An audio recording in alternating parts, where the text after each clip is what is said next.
ओम दीपक ओम जी हरि सिंह जी का दीपक प्रमुख करता है हरि सिंह जी अनागत हरि सिंह जी बुला के तुरंत अपने दीपक जी को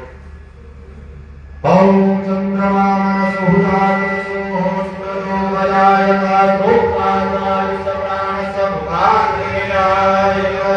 वीरनारायणाय नमः शुभं करोतु कल्याणं आरोग्यं सिरिसम्पदां शत्रु बुद्धि विनाशमदा दीपजो नमो मे दीपनारायणाय नमः धूपपात्राय नमः आवाहयामि स्थापयामि पूजयामि सुप्रतिष्ठवरदो भव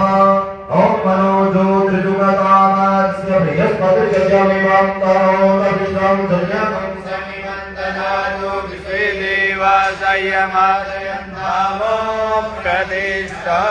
सुप्रतिष्ठवरदो भव दीपनारायणाय नमः धूपपात्राय नमः हस्तो प्रक्षालनम्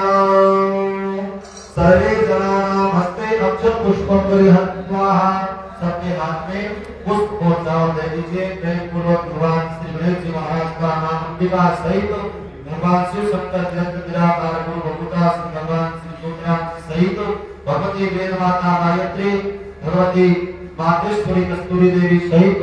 कुल देवता ग्राम देवता का प्रेम पूर्वक में ध्यान करें। भगवान श्री देव स्वरूप भगवता विघ्नेश्वर भगवान का मन में ध्यान करते हुए ग्राम देवता